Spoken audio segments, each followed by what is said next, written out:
Paul Charchian, who's on the scene for the Friday football feast. Charchie, welcome back, my brother. It is so good to be back for a feast. And did I have to drive to Maple Grove? No. Did I have to drive to Monticello? No. Did I have to drive to Savage? No. I get to be in the comfortable confines of the studio. It's your first Friday not at a Buffalo Wild Wings since August. And you're obviously not joining for the Thursday fantasy football feast because you sound perfect. We got no connection breakups, no blips, no garble. I always love that. My laptop on the other side of the room is not activating its microphone, so I sound like I'm 10 yards away. So yeah, it's so good to be back and see all the people and yeah. Looky here. 5-2 radio on the road. Look at this celebratory moment. It's the Friday football. I missed that too. That unique musk that only comes with Chad Greenway. Yeah. You get the big bear hug. Oh, yeah. Man. Well, his hug, what's not unique unto Chad Greenway, 5-2 radio, his hugs hurt. Like when he squeezes, he just still doesn't quite know his strength, and he squeezes too hard, and like little things pop in the back and stuff like that. But I'm asserting dominance. It's like Adrian's handshake back in the day. I went beta very fast on that. Just limp, just laid in my arms. Remember when Star would squeeze the farts out of dudes? Yes. Well, kind of. 5-2? Yes. What? This is OG. Yeah, it happened. It's the OG. It's the original gang for the Friday football feast. Me, Nardo, Charchie, Chad Greenway. Paul Charchian is back on the scene for a Friday football feast, which means you must have some obscure, grandiose NFL playoffs opinion. You just have to get out on the flamethrower, and holy cow, is it great to see you. It is. I'm just, it's one of the beauties of being here today. I don't have to make any bad predictions that aren't going to come true. I can go back now, recap whole seasons, and I can tell you exactly what's going to happen with J.J. McCarthy's 2025 season because we just all watched it. Mm-hmm. Didn't have to live the day in and day out machinations of that storyline, which I was grateful for. We all follow you on Twitter. You lived the day-by-day machinations. Yeah. So stop being so superficial with that. You hear me? Yeah, well, you're being duplicitous. There was some truth to that. You look good, though. You look good. You're glowing. Thank you. Rested, refreshed. Everybody. Isn't it great to see Charchie? Oh, my. I love seeing Charch. Man, it's so good to see you again. How was the turnout at the various feasts over the course of a season that started inconsistently, got pretty bad in the middle, and then finished strong with 5 wins in a row down the stretch? I was gonna say I was an uptick based off you not being there. Yeah, there was that. Yes. Yeah. Button bar wise, the consistency would be defined like this. But given it was Eric Nordquist's first opportunity to be part of the feast on a weekly basis, why don't you answer that question, Mr. Nordquist? I was actually blown away by the turnout. Now, I remember after a Thursday night game, and it may have been, was it in LA or something like that? Yes. You and I, no PA, we did one at Station 19 by Greenway. the college. No Greenway in the mix. It was a struggle, right? We never had that this year. And that was whether it's just people who had already planned their PTO, they're like, I'm getting drunk on a Friday one way or another. And maybe, in fact, with this quarterback situation, that's actually going to encourage me to start drinking at 8 a.m. on a Friday. The crowds were awesome. There were a couple where it got light, come 11 a.m., Black Friday at MOA, people got stuff to do. So maybe it wasn't necessarily shoulder to shoulder there, but in totality, man, the Rubes showed out in a big way in 2025. What happened to Black Friday in Blaine? We had done Black Friday Blaine for I don't know over a decade. That's a great question. That was during high school playoff time because remember we were hoping Blaine didn't have somebody in the playoffs anymore. We went through that stretch. You know what? Yeah. Well, there are two things. One.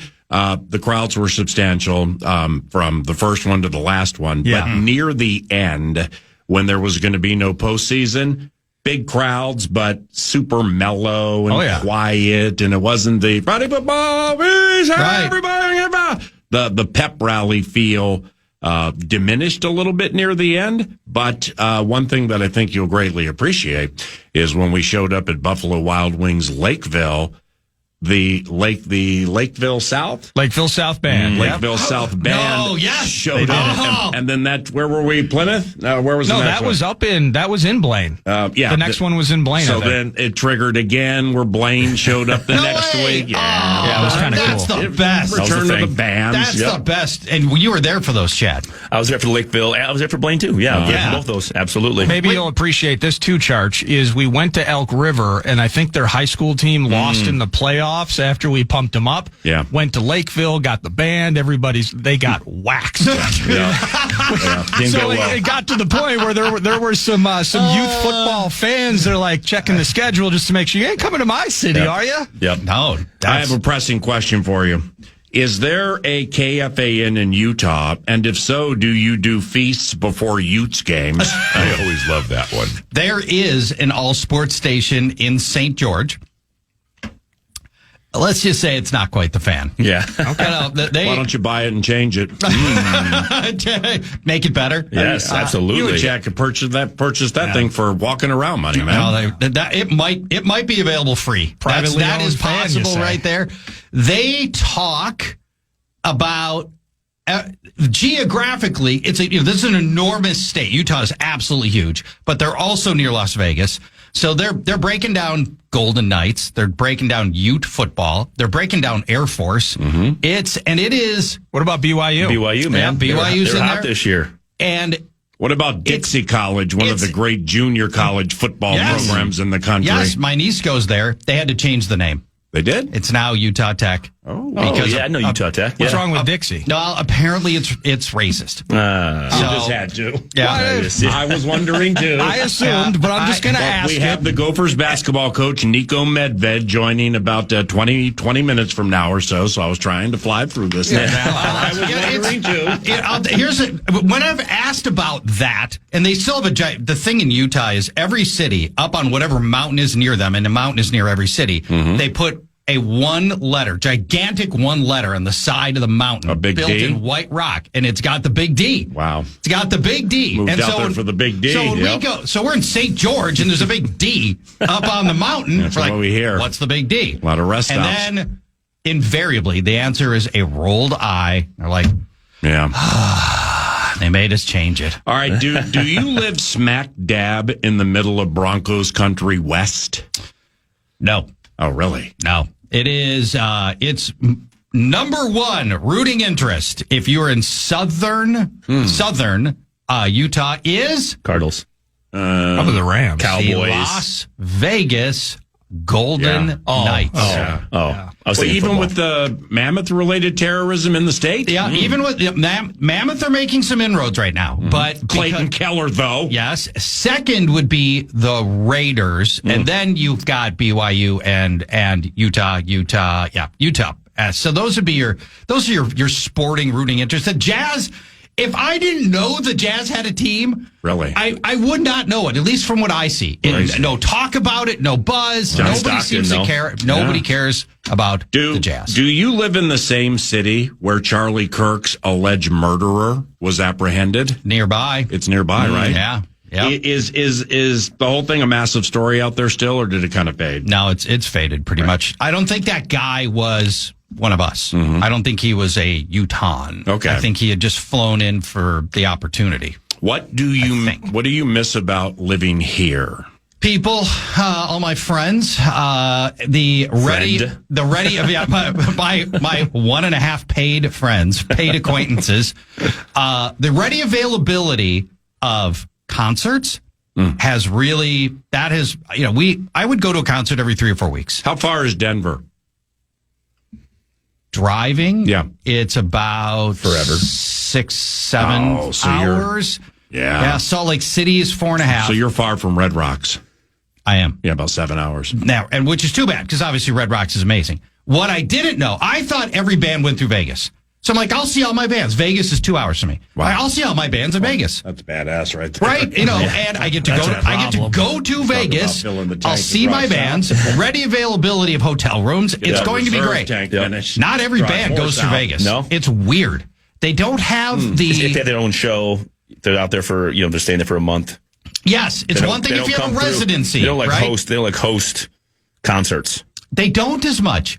If you're the big venues. Eagles playing the Sphere, that's great. Yep. If I want to go see the Eagles in the Sphere, fantastic. Yep. But I want to see the kinds of bands that come through Sonia Grover's First Avenue here. Like, they're going to put in 1,000 people. There's just not venues in Vegas for that. Mm-hmm. And so the bands that I go see, they don't hit Vegas a lot of the time. Most importantly, what's the weather like right now? Right. That's what we really care about. It's sick. I have, to this point of the year, I wore a vest once. You would. That's it. Shirtless underneath.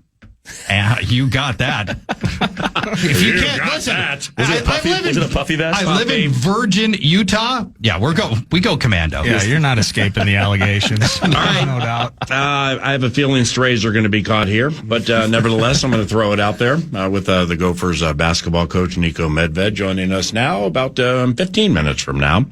The 2025 Vikings season finishing at 9-8 with everything that's transpiring after the season involving a certain defensive coordinator and so on and so on. What did you think? You're here. You might as well unfurl some takes. Well, going into the season, we all hoped for wins first and foremost, right? We wanted to get wins. Yeah. They got 9, which, at one point 9 seemed impossible. So, I feel like the 9 wins, not too bad. Missed opportunity considering how good the defense ended up being throughout the season, that the offense couldn't have their half of this thing. I think NFL average quarterbacking over the whole season would have put this team not on 9 wins, but on more like 12 wins. And now the Vikings are hosting a playoff game. Yep. And so I feel like there was some missed opportunity there. And unfortunately, we don't. Mission number 2 for this season was to walk out of this year with a pretty good understanding of whether or not you have the quarterback of the future, and we still don't know. Yeah. And that part is frustrating. Fair. Yeah, I think when you look back at the season, how the flow of the season and the energy within the team and the wins and losses is the biggest issue I saw the front end of this thing was just the injuries they dealt with. Yeah. They could not get their footing on who they really were and what type of team we were. We're getting this Jekyll and Hyde week after week of we're going to go have a really good game in Detroit and we're going to come back and lay an egg. We're going to have a really good start in Chicago. We're going to come back against the Falcons and lay an egg. You have these opportunities that we just let down. And when in those games, you have key players in some games defensively that we missed. There were huge playmakers that solidified us this last month of the season and why we got kind of our footing and got some wins. But offensively, obviously, just more consistency from the quarterback spot and just in general as a scheme, we just couldn't find it. And a lot of that, to me, started with injuries, but obviously quarterback play was a part of that. The injuries on the offensive line were really detrimental to trying to figure out what J.J. McCarthy has. Yeah. I just saw a stat yesterday. Vikings gave up the second most quarterback pressures on the interior. So guard, center, guard. Yep. Vikings gave up the second most pressures. And you got a young kid trying to learn the game. It really made, those injuries made it hard. And Kwesi last offseason made efforts, real efforts to try to get this line better and deeper. And it was a mixed bag at best, in no small part because of those injuries. Even though you know this, I'm going to present it to you and see where your learned mind goes. 2 of our former combine interviews from days gone by. Kevin Stefanski and John Harbaugh, both out of work right now. Harbaugh, Stefanski, looking for work. Do you remember when we talked to John Harbaugh at the combine? Yeah, for like 25 minutes. It was unbelievable. That was concourse days at Lucas That Oil, was on yes, that's exactly right. We were on Nestor the concourse next to us. I thought that might have been. Were you there, Nordo? Or was that the Joe Nelson era? I was there. Yeah. Okay. So we're on the concourse of Lucas Oil back when you could be on the concourse at Lucas Oil for the combine, when it was small enough that there were only 6 stations max doing the combine. And Paul, being the aggressive, outgoing man that he is, he would just go flag down people. He'd just, we'd be on a commercial break and he would just go flag down somebody. I'd flag down, try to find people. Get 8 no's, but when you get John Harbaugh's one of the 2 yeses, W. So Harbaugh's just walking by. Paul just grabs him. They don't have a relationship at this stage. And I might have leveraged Matt Burke. Now you own a horse together. You may have. Might have leveraged Burke in that equation. And we talked to Harbaugh it was a long segment. By the time we're done, and I know you're going to understand this, Chad, some coaches just got it. And we're just chatting with Harbaugh. He's not in coach mode. Yeah. But by the end of this thing, I'm ready to run through a wall for John Harbaugh. He's just, the leadership on him just poured out of him like no other interview I've ever done. He can't even help it. He can't help it. Yeah, he's just always in coach mode. The most shocking, I think, move in the NFL this year is John Harbaugh is stepped away and don't know what you have until it's gone type of situation. So dumb. And now you set your organization up for we don't know what we have when before we knew what we had for 17 years, something like that, something crazy. Yeah. Unbelievable. I think they're going to regret this. The odds of the Ravens getting somebody better than John Harbaugh is 5%, 10%. So in that decision room, what are they talking about? We just haven't gotten to the Super Bowl enough. We have back-to-back playoff losses, back-to-back tough losses to not make the playoffs. No, I think it's the old pride goes before the fall thing with somebody here, and it could be John Harbaugh or it could be Biscotti, the owner. It's somebody I believe didn't like Harbaugh saying, "Here's the deal." Did you miss all these injuries we had this year? I'm keeping all of these coaches because I know they're good. And somebody's like, well, this one and this one, we'd prefer to move on as an organization.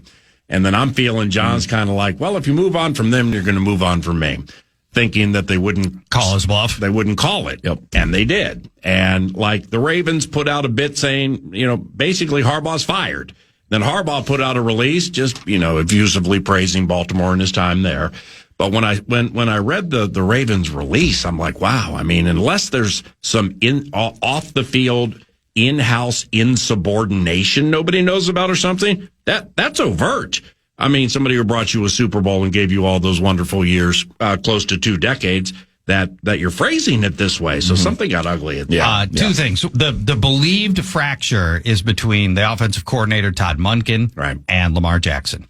And it came down, Lamar Jackson, this is the belief. And this is not known. This is just, this is just sort of rumor mill stuff. And now we got high-end media guys battling each other on social media where Rappaport went down the road of what Charch is saying. Schefter came over the top yesterday and he's like, look, I mean, there was no internal friction or something. So now it's, remember that fight in the Starbucks line at the Combine? Everybody wrote it? Wasn't that like Jordan Schultz or something like that? It's happening on social media right now. And Rappaport, you can fit him in a carry-on. Honey? Now, the best available job by a mile is Baltimore. So we're going to find out. You think so? It's not close. Really? I like the Giants when we get into this. I have the Giants number 2. I got second best number 2. Available job.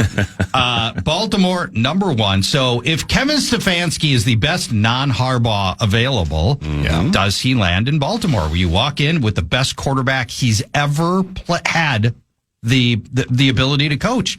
And if you're Kevin Stefanski, you've been laboring with horrible quarterbacking since Baker Mayfield, which he had and he should have probably got more out of. But since then, it's been all bad quarterbacks, a series of them, including Deshaun Watson, diseased.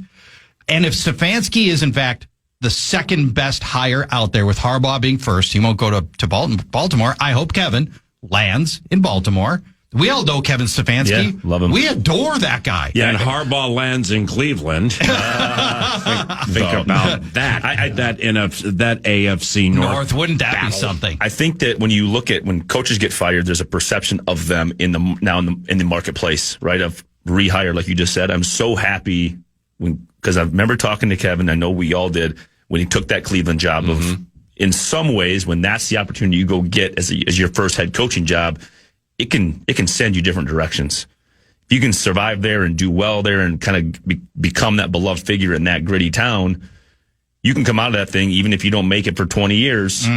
As, hey, I'm going to get the next best job and now get a situation where my personnel might be better and a situation might be better, more stability in the organization. And I love that in the national media and us certainly locally who know him, he's perceived that way. Yeah. Because sometimes you can go in there and get that job and be there for 3 and your career's over, and all of a sudden you're back to being an OC the rest of your life. Do we have any B-Flow predictions? I have and am seeking no steam with this one. Lieber yesterday said 9 to noon. He likes Flores' chances to become the next head coach of the Las Vegas Raiders. Personally, again, steam free. I think he gets a new deal here. What's interesting to me is there has not been a Minnesota Vikings season closing press conference. And, here season closes on a Sunday. Here we are on a Friday feasting with Birchie. Generally speaking, with the head coach and the general manager, somewhere within that week after the season, there's a season closing presser. We haven't had one yet. I would fully anticipate one early next week.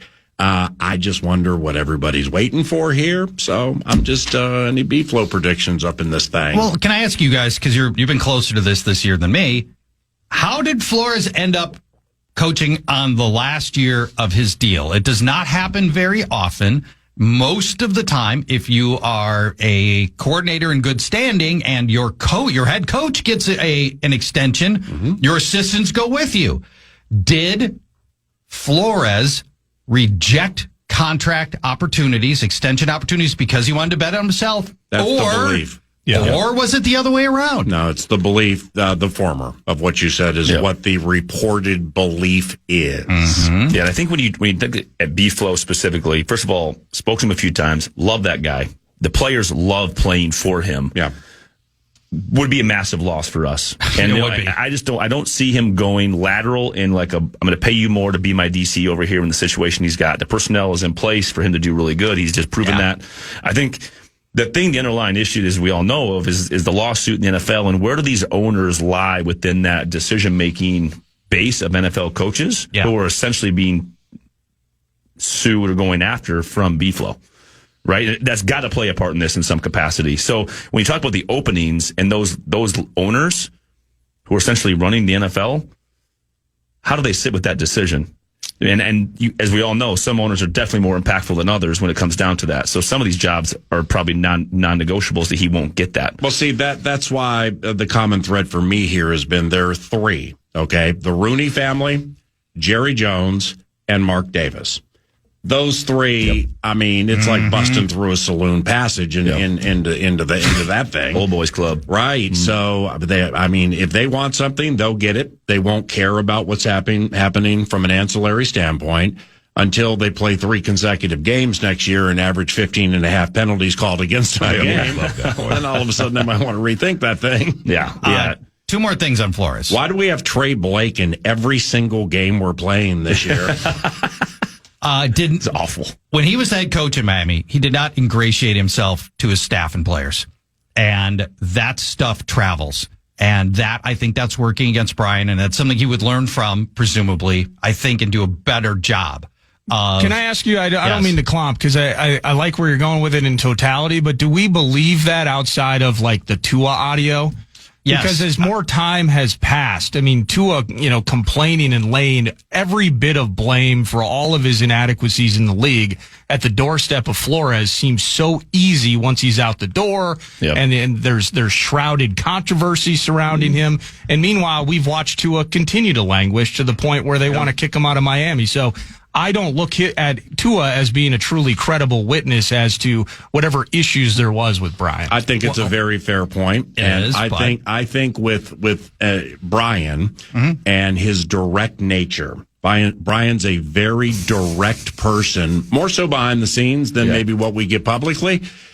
I think people would be foolish to think everybody playing defensively gets along with each other, with Brian. Likewise for coaches, too, I would imagine. I mean, I'm not saying, there was a defensive line coach, Chris Rump, who left the team last year and went to Georgia. I don't exactly know what went into that. He has a right to do that. Maybe he got more money, more opportunity. I don't know. But he left. Yep. I think he got the D.C. job, and it was either, I think, maybe Clemson. Yeah, it might have been Clemson. Yeah. But it's, I mean, when you are in, Chad would know more about this than me. When you're in close quarters with people that long, and you're having problems during the season, you can't get things going. Then you get going, then eventually you win a bunch at the end. It can be a tense situation. Yeah, right? I think another way to look at this is part of a bigger picture of hiring head coaches and their relationship with the quarterback, which is the most important position in the team. So if you have a defensive coordinator who's very direct and he coaches his players directly and he's going to be very honest with you and upfront and direct, some young quarterbacks aren't going to take that very well. I'm not saying Tua's been coddled. He played in a really tough system with really tough coaches. But when he's a young quarterback who has an OC who might be protecting him or giving him a hug saying, hey, we got to do it this way, it may not be a great way to have that relationship be built. Now, there's a bigger argument to say that's why defensive coordinators, when you are dealing with that big of a position at quarterback, are maybe not as good of a fit as head coach as maybe an offensive guy. Well, okay. Now I'm gonna box you guys up because I think everything you said is fair, but... Yeah.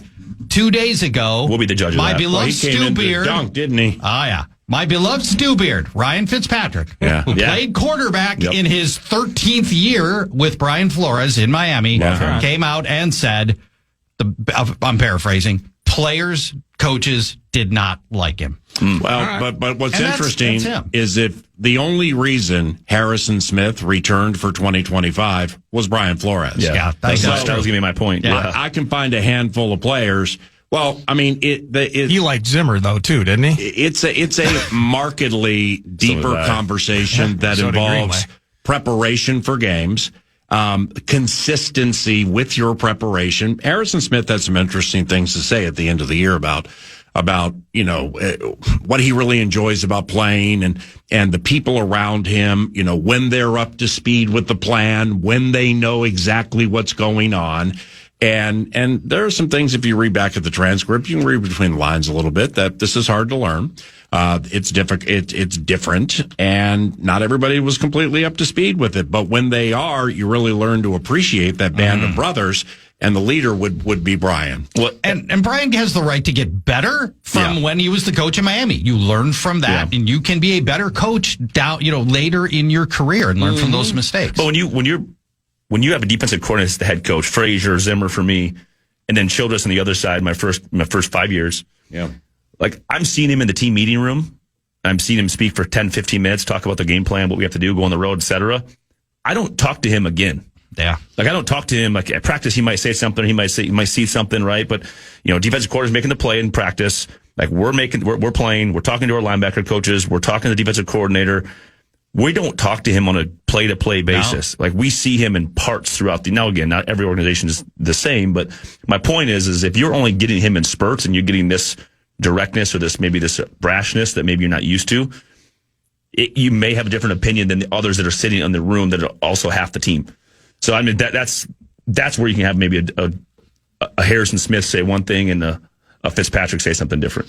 All right, we're going to pause now, and we're going to say goodbye to Chad. Anything with Grey Duck vodka and spirits? Yeah, I mean, new year, 2026. There you go. Let's get fired up about buying something local. Preach. New art on the back of our bottles, the vodka bottles. It's sweet. Local artist. Check it out. It's colorful. It's bright. You just flip that label around, show it off to your friends.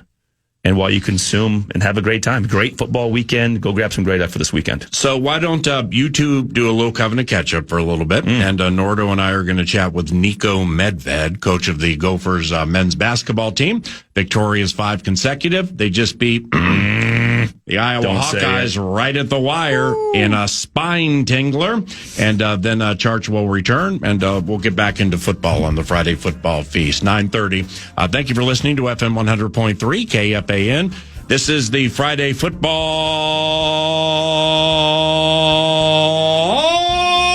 Feast. Back shortly.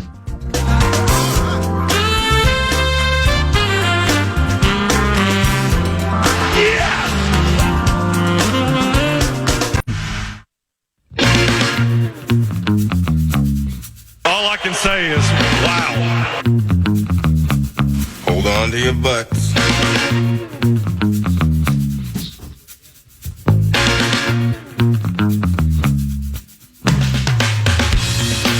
Personal foul. Clipping. Awaiting the arrival of Fred Bolitnikov's fax machine. I always love that one. It's 9:35. Good morning. This is 9 to noon. It's the Friday Football Feast. Alec Lewis from The Athletic, courtesy of Steve's Appliances and stevesappliances.com. He'll be joining the feast at about 11 o'clock. Alec has had some pretty direct and well-reported stories at The Athletic and theathletic.com lately about postseason Minnesota Vikings festivities. And those are some topics into which the feast will dive. Niko Medved, coach of the Golden Gophers basketball team, should be joining us shortly. Eventually, we're going to rank NFL coaching vacancies. And wait, do you have Baltimore number one, Nordo? I'd put Baltimore number one. Yeah, I put the Giants number one, and I can't seem to get any traction with the elite football minds agreeing with me on that. Well, I'm excited to maybe talk in more detail, but until Mr. Medved, until we get him on the line, I wonder, are you thinking about the Giants in the context of Stefanski specifically coaching? Do you truly believe that the upside of a Jackson Dart in the long term is the better option? Well, the Ravens have a markedly older roster. Now, I get Derrick Henry, and personally speaking, until Lamar Jackson succeeds through the postseason, the way Joe Flacco has, I can't say that Lamar Jackson is the greatest quarterback that John Harbaugh has had since he's been coaching the Baltimore Ravens, but it's a Friday into a super wild card weekend, so I don't feel like arguing when the co-host returns to the equation. But I guess I could go either way on it. I like the Giants have a younger roster. Quarterback's okay. I like Scattaboo. I like Dart with Scattaboo. I like Malik. I like Abdul Carter. I like Brian Burns. I like those draft picks they have. And we also like the Golden Gophers basketball team, where the Golden Gophers basketball team hosts USC tonight at the Barn, and the game is on the Fan at 7:30. Gophers and USC Trojans, 7:30 KFAN. The Gophers beat Iowa Tuesday night in a spine tingler, so that's 5 in a row for Minnesota, which is 3-1 in the Big Ten. And joining us now is the head coach of the team. It is Niko Medved. Niko, I'm Paul Allen. Very nice to meet you, and congrats on the fast start. Hey, thanks for having me, PA. I'm a diehard fan of yours too. I grew up watching the Vikings, so it's great to be on. Holy cow! I know you went to Roseville High School, but so even when you went out to like Drake and other places, Colorado State, still a Vikings fan through all the tumult.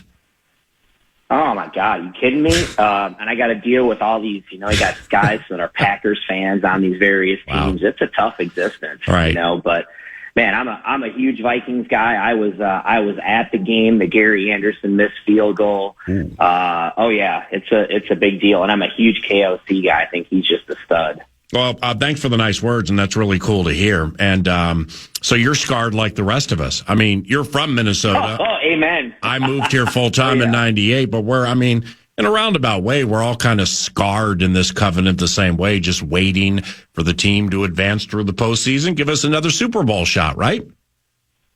It'll happen, man. At some point, it's bound to. It happened for the Chicago Cubs. It'll happen for the Vikings. So those listening, secure some tickets to tonight's game at gophersports.com. And I bring that up because I sense Niko wants people to come from far and wide to watch the team. Given you credited the Barn crowd for helping with that victory over the Hawkeyes, is that accurate, Niko? Yeah, absolutely. I grew up here. I grew up going to the games. Obviously, I started watching the team when Clem came, and I ended up working for Clem. And I remember growing up and in the Barn. After the Vikings, that was the second toughest ticket in town, and just a great home court. It's a great place to play when there's energy in there. And so, yeah, we really felt it. I think a home game against Indiana, you started to feel it. I thought we had a really good crowd the other night. I thought they really helped us. And we need them to keep coming out. So we got a great opportunity tonight here against USC. the 7 guys we've got playing are giving us everything they've got, and it's been a good brand of basketball so far. The Denver native and Northern Colorado transfer Langston Reynolds. Now, Niko's Colorado State team played Langston a couple of years ago, and in the Minnesota wins against a couple of ranked teams, Reynolds scored 39 points, and in his last 2, he has 17 assists. Has Langston been on your radar for quite some time, Coach? Obviously he's a guy we were familiar with. We're just down the road from Northern Colorado. Like you said, we played against them and know their coaching staff really well.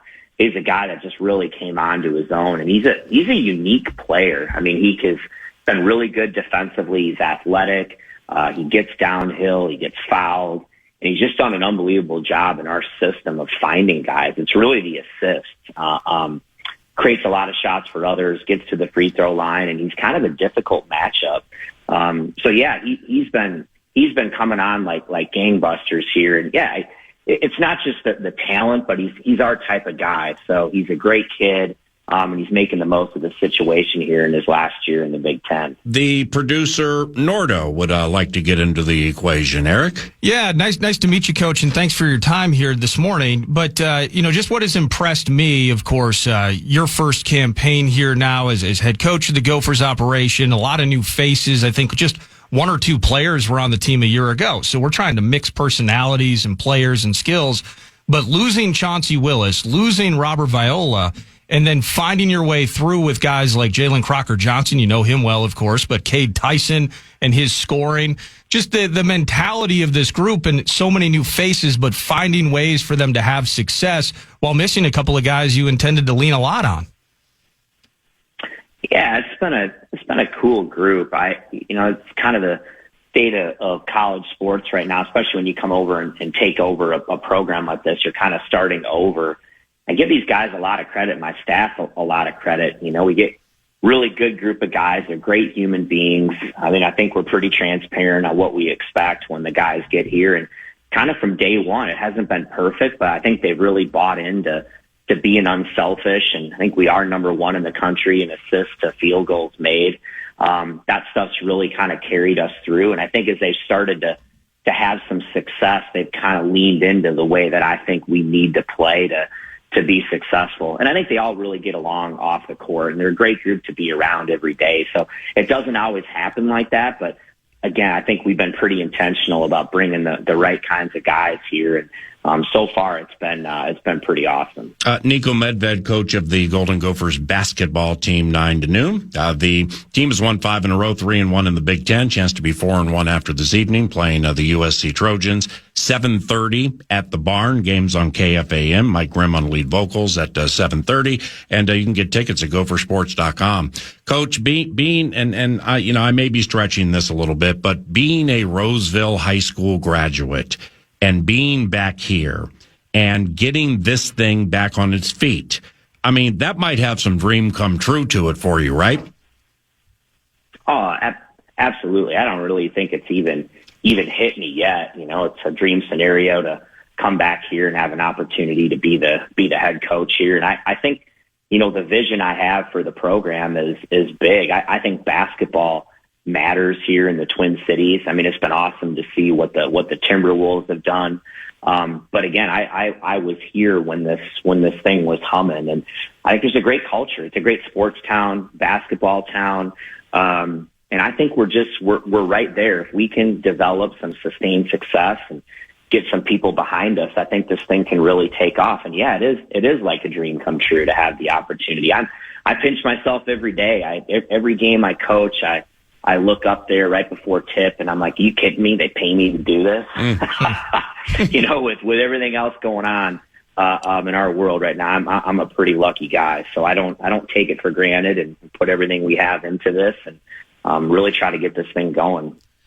Hey, Coach, in terms of moving from Colorado State now to Minnesota and getting this thing going, what are you learning, if anything? Not that you're new to the sport or even you're certainly locked in on what the Big Ten is, what it represents, and maybe a different style of game. But now that you're in it and you're coaching against it, is there anything that you're learning in terms of how my group stacks up and maybe certain things moving forward that either work or don't work against some of the trees in this big conference? Well, I mean, it's just unforgiving. I mean, I think the Big Ten's the best league in the country, especially this year. You look at the depth and the teams, the coaches, the programs. I mean, it's every night out is just a dogfight. And so I think we're continuing to learn, that some of the things we do, I think, can be really successful in the Big Ten. What are the things we have to get better at? How do we have to recruit? But I think the formula we've had at all of our jobs, it's my fourth head coaching job, has been successful. You just got to get the right ingredients to be able to do it. So I think what's key about this is you just got to keep your head down and keep going. You can't get, 2 down after a couple of losses. And just like us now, we've won, 3 in a row. You can't get too full of yourself. You just gotta keep going every day because this stuff is unforgiving. So it's really a brutal league that way, but that's what you want. You want to challenge yourselves against the best, and it's our job to try to find a way to put Minnesota among those teams so we got a chance to play in the NCAA tournament. Cade Tyson is fun to watch. Cade played 31 games for the Tar Heels last year and absolutely, for whatever the reason, got lost in the shuffle. Cade is scoring 21 a game for Niko, gets to the line about 8 times a game. That's very nice. What do you like about Tyson's game? I think he's a guy. When he was at Belmont, he was one of the top transfers, on the market. It just didn't work for him at North Carolina for whatever reason. It wasn't the right fit. We thought he'd be a great fit here and what we do and kind of the needs that we have. And, he's a guy that, has a reputation for being a great shooter, and he is. I mean, he's one of the best shooters I've ever been around. But I think what people didn't see is really his ability to score. It's like you referenced, he really has a knack for getting to the free throw line. He's a great cutter. He's got a quicker first step than people realize. He's able to get by guys. He's pretty good on the glass. He's really improved defensively.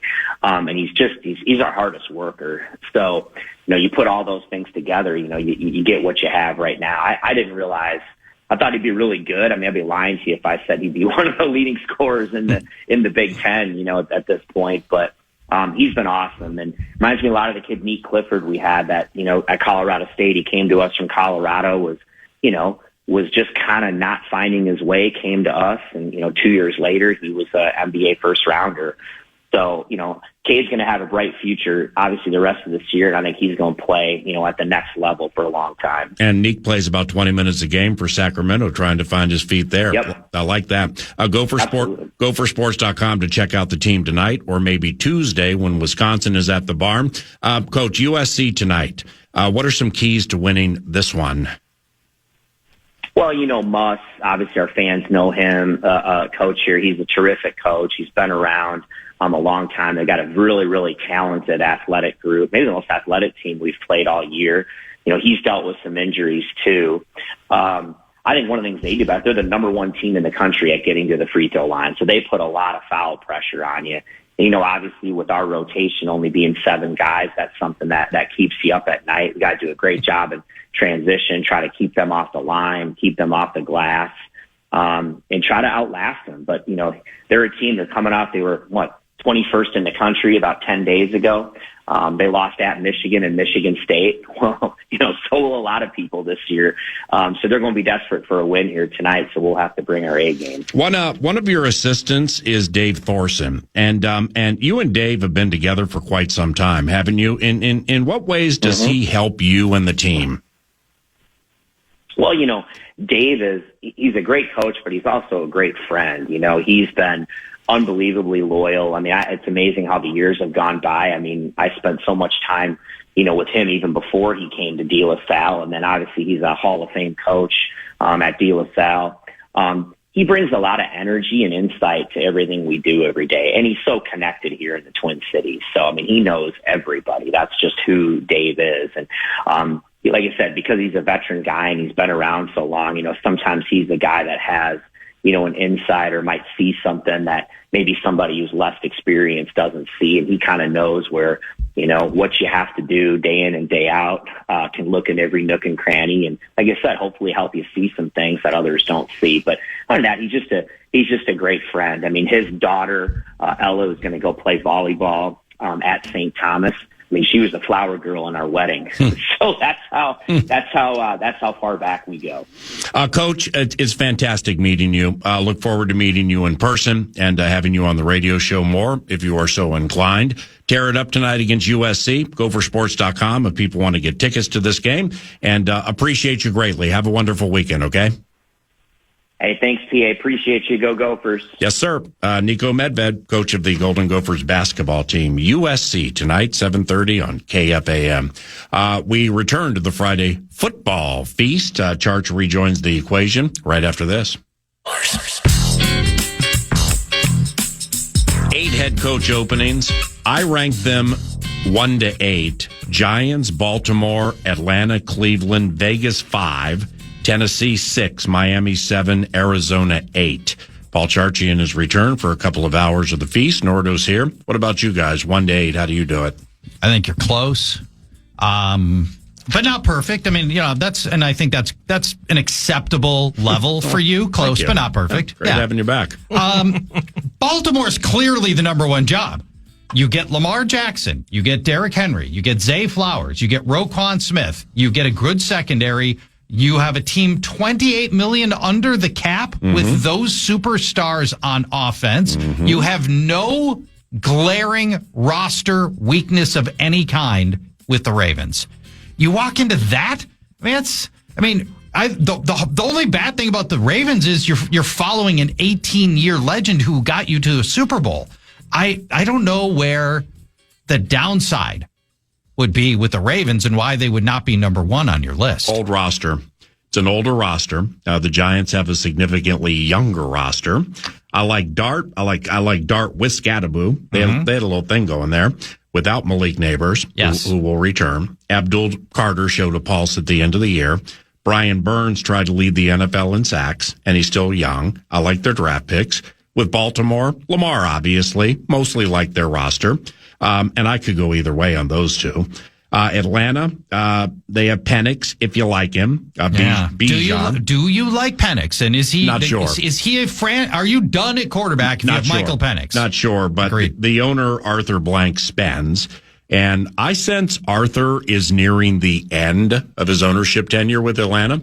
Just with some things he's saying about the football operations guy they're going to hire, probably Matt Ryan, and just the urgency with some of the moves that he's making. Where do you believe Kirk Cousins will be playing? Don't know. Cleveland, Myles Garrett, and good picks. Las Vegas, talent poor, no quarterback. Don't like the Vegas culture for the NFL. Pete Carroll won everywhere, made it 1 year there. I mean, that should be part of the equation. Tennessee, I might not like the quarterback. Miami, I don't like Miami in that division. And Arizona, tough division, talent poor squad. That's why I go that way. What about you, Nordo? Well, I have Baltimore similarly. I have Baltimore similarly to Charch, and I appreciate the older roster in terms of the ability to jump in and have early success, which I think is what a lot of head coaches are looking for. I think that is the most turnkey in terms of any of the franchises that we brought up. I like the Falcons more so because, speaking in some ways of aging roster, and they have their issues, but in terms of if you like Penix, you love Bijan, you love the weapons around Penix and Bijan, you love some of the young studs they do have on defense. They got this Caden Ellis cat that has, he's got 1,000 tackles in the last 2 seasons. Yeah, I think it feels like kid. And he's been, you have some things that you can work with in regards to the Falcons. The Giants, for me, I don't believe in Jackson Dart. I don't believe in Scadaboo the way that some people do. The concussion issue with Jackson Dart puts you in a spot where you're thinking, I might have to change the way he plays for him to have success on the field. The problem is you drafted Dart because he will run, because he will try to make those plays with his legs and athleticism. Can he stay on the field? Scadaboo's got an expiration date on that thing. That's just bam, bam, run. And I don't like that. I love Neighbors. I think the defense has a chance. So I'd go Baltimore, Falcons, into Giants, and then Raiders if you like the cap and the number 1 overall pick. and then Tennessee, Browns, Miami, and Arizona. That's All right, how I look at that. Two of us got AZ at the bottom. I want to jump in and just the things that I think you're both mostly wrong. Oh, sweet. Tennessee is actually a good landing spot. Third best in my list. Cam Ward made huge strides in December. Totally different quarterback in December than what he had been. Why are you watching Titans games? I watch all the games, Paul, and even Titans games. They've got young, good receivers in Chimera Dike and Io Manor. And they've got this young rookie tight end, Gunnar Helm, who looks like he's going to be really good. Tennessee, $96 million under the cap. Yeah, that's fair. And, that I think you can build off of that. Especially if you don't go in with the assumption that Cam Ward is the franchise quarterback, bring in somebody else as well. Give him a little challenge. You don't have to necessarily put a first-round pick against Cam Ward, but bring in somebody else that has some upside. And I think Tennessee is a sneaky good landing spot. And the other one I'll disagree with you on, near my bottom, is Cleveland Browns. You get Myles Garrett. He's great. You get pick 6. That's good. Harold Fannin looks legit. But the rest of this roster is really a bummer and no obvious solve at the quarterback position. They're still going to be paying Deshaun Watson. Still, I don't want to inherit Deshaun Watson and his salary for another year.